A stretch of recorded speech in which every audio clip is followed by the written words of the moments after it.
Yesus jireenya bara baraa kennaa jedhama macaafa qulqulluu keessatti. Kanan fudhattu jedhee yaada. Inni fudhatamu fudhatu. Inni fudhadha bareechee fudhadha. Jireenya bara baraa kan inni kennu.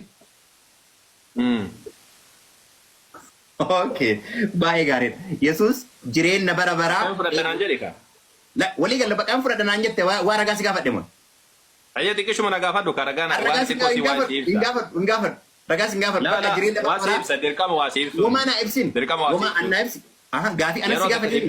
Yeroo takka waa ibsa erga jedheetiin dhoowwin kaa maal taate? No, an si gaafadhe gara gaafii biraa darbata. An si gaafadhe ka si gaafadhe. Na gaafatteeti gaafii kana si ibsa yeroo takka naaf. Wayii ragaa si gaafadhe. Kiristaanonni yeroo hedduu jecha butaa irratti amanan akkuma ani isin dura jedhuun culullee jedhaani beektanii kiristaanonni isin cululleedha jedhan. Culullee jechuun jecha wahiidhaa duura laalanii booda laalanii itti gad utaalanii jidduudhaan bakka tanaan nu ta'e jedhanii itti utaalan. Kun amantiidhaa miti. Culullummaadha malee kun gaariidhaa miti akka kunii jechuudha. Maaliif jennaan malee kaleessa goonee irratti jecha takka tibbeessoon illee yeroo sanii kalaas nagahee jira osoo an ibsa kenne jedhuun yeroo takka qofa daqiiqa takka naa kennu osoo jedhuun ibsa gahee jira jedheetiin biraa kutuudhaaf yaalaatiin ture. Sababni isa maalinni dhugaan jirtu akka isaan jedhanii miti. Yesuus Kiristoos jireenya bara baraa kenna wagguu jedhamu jireenya bara baraa jechuun jannata jechuudha miti macaafa keessatti. Bacirraash jannataan hin jedhamu jireenya bara baraa kan jedhamu koobatti Yesuus Kiristoos afaan isaatiin ibseetiin jira. Jireenyi bara baraadha maalidha? Tokkichummaa Rabbiitii fi akkasumallee ergamummaa isaa beekuudha. Kanuma. Rabbiin tokko jettee beektee Yesuus Kiristoos ergamaadha jechuu beekteenna jireenyi bara baraa inni kennu kanuma barumsa kennu jechuudha. Waan inni jedhu fudhattee ati Rabbii isa ergette amanu isa ergame kanatti illee yoo amantee jette isa kana Rabbitti amante jechuun isa kana. Malee Yesuus Kiristoos jannata kennaa kan jedhu macaafa keessa hin jiru. Mana qaballee jannata qaballee kan jedhu macaafa keessa hin jiru. Jireenyi bara baraa isa kanaan. Mee dura deebii kana macaafa hojii isiniin deebisuudhaan dura waan isaan waan deebii kenne kana mee sirriitti ilaalan. Naa jedhama macaafa keessatti. Kana fudhatu jedhee yaada. Inni fudhatamu fudhatu. Inni fudhata bareechee fudhata. Jireenya bara baraa kan inni kennu. Okay. Jireenyi bara baraadha kan Yesuus Kiristoos dubbate kan macaafa keessa illee jiru isa kanaadha miti akka isaan yaadan jannataadha miti. Fakkeenyaaf amma Yohaannis boqonnaa 17 lakkoofsa tokkorraa kaafnee itti naa dubbifnu mee. Dubbii kana erga dubbatee booda Yesuus gara waaqaatti ilaalee yaa abbaa yerichi ga'eera jedhee achi dubbate maal jedha?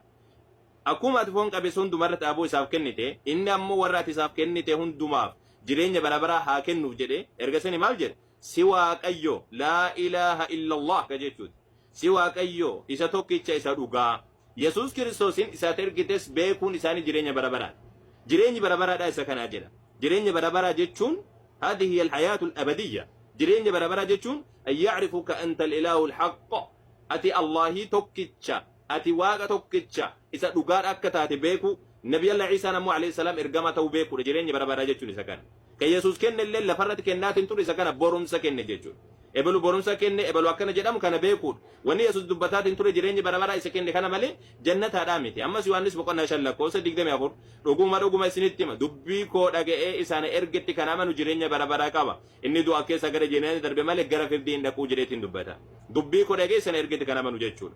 Ammas ammoo gaafii ilmaan Zabdewoos gaafatte Maatewos boqonnaa 20 lakkoofsa 20 irratti ilmaan Zabdewoos haati isaanii qabdeetti fiddee yaa gooftaa jetteen ilmaan koo kun lamaan mootummaa kee keessatti inni tokko gara mirgaa kee inni tokko gara bitaa kee haa taa'u akka ta'aniif abboomittiin jette Yesuus garuu waan kadhattan hin beektan isin xoofoo dhiphinaan keessa dhuguuf jiru keessa dhuguu hin dandeessu jennaan isin ammoo hin dandeenya isaan ammoo hin dandeenya jedhan jedha san boodaan maal jedheen innis xoofoo koo keessaa dhuguuf jirtu garuu gara mirga koo taa'u yookiin gara bitaa koo taa'uun kan koo miti inni sun warra kanaan dura abbaa kootiin qopheeffamaniif ta'a jedhee Yesuus Kiristoos jireenya bara baraa kennuudhaa miti Obbuyyuu araaramuu hin danda'u yaa abbaa isaan hin beekan isaaniif dhiisee jedhee dubbatee jedhaami Luqaas boqonnaa 23 irratti hin beekan dhiisiif jedhe jireenya bara baraa maal kenna jireenya ofiisaatii ofiiyyuu jireenya argate Yohaannis boqonnaa 5 lakkoofsa 26 irratti maal jedha abbaan akkuma ofiisaatii jireenya mataa isaa qabu ilmaafis jireenya mataa isaadhaa kenneefii jedhe Yesuus Kiristoos jireenya ni argate gara jireenyaatiin